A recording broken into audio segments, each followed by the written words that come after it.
Hey guys, today I'm going to be talking about what I believe to be the greatest threat to the sports cards hobby. Stick around.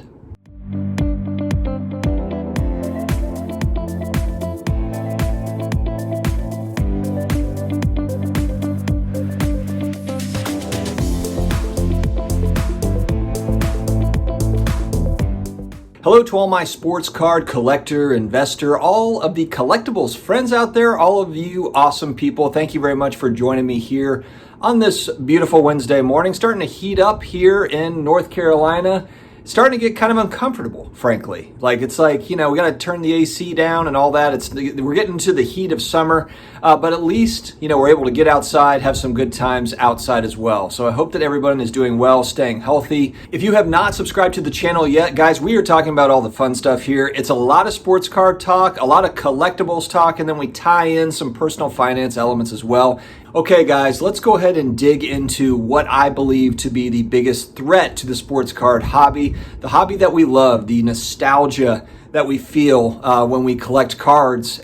There is a new threat that is not altogether a new threat, but what worries me is the ability of some of the bad actors out there. And what I'm talking about are specifically fake slabs. I made videos on this before, and I wanted to make a more broad video. I watched a great interview with Jeremy at Sportcards Live. He interviewed Nat Turner, one of the investors that bought PSA, obviously the kind of the king of the sports card grading world. And it was really good. They covered a lot of different topics of PSA, really kind of what's going on currently. Obviously PSA, kind of on a halt right now. They are taking time to get through the backlog and also just get all the orders processed, etc.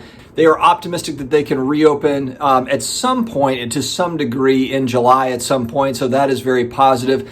The interview was great as it answered some of the questions that we've seen kind of speculation on. Some of those things being that Nat did say there's not to expect subgrades on PSA labels anytime soon. He also mentioned that, while a lot of people feel that grading has gotten tougher, he also said that a lot of the quality control around new product, such as like Prism Basketball, for example, just hasn't been that great. So you just have cards that are coming out of packs really not in good shape. So a lot of people think that, they're going to get a PSA 10. The expectation is a 10 because it's pack fresh, if you will. It's right out of the pack. And just with the quality control not being there with some of these cards, they're coming back even in 7s and 8s. Right out of the pack for brand new products. So he was, just kind of talking more about that, and I thought that was interesting to hear because there has been a lot of speculation lately as to whether PSA is grading tougher, and also kind of on the back end of that, it's now that they've acquired Genamint, maybe it's because they're using some form of AI, and that's why maybe some of the grading is tougher. And one thing that Nat had said that I thought was important is that they aren't necessarily using. Well, first off, they're not using Genamint right now at all for grading.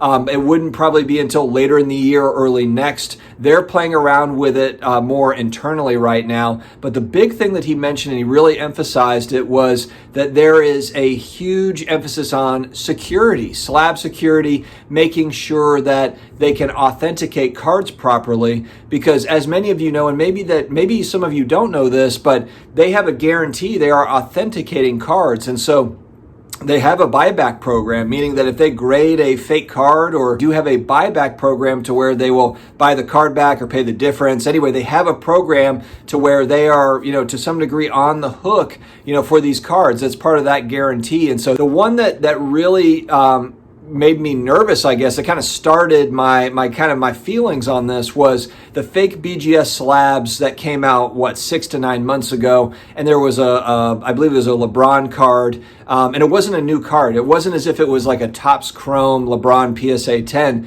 It was like a 15th year LeBron Chrome or something like that. Not a hugely expensive card, maybe a $300, $400, $500 card, but it was in a BGS, I think a 9.5 holder. But it looked like a BGS slab. I mean, outside of the people that caught it, they pointed to at the bottom of the slab, you have PAT dot, and then numbers is on the bottom of a lot of BGS slabs. Not even all of them though. And on the fakes, there was no dot between PAT and the numbers. Point being is that they were good enough to pass. I mean, like, you would not really be able to notice them, whereas I have seen fake slabs that are just bad fakes. We've seen some recently where the label's not long enough, and it's pretty obvious that it just doesn't look right. I also saw one the other day where it didn't have PSA or anything on it, but it just had the red and white, and then it had the writing and everything. It didn't have any sort of PSA logo or anything on it, so it wasn't a very good fake. But if you're just looking through cards quickly, you might mistake that for an old PSA label if you're just not paying attention and you're just like, oh man, this auction is ending in 3 minutes, and you accidentally buy it, and then you're like, oh, okay, The point is that these things are getting better and better, and it seems like more people are trying. More people are trying because of all the money that has come into the market.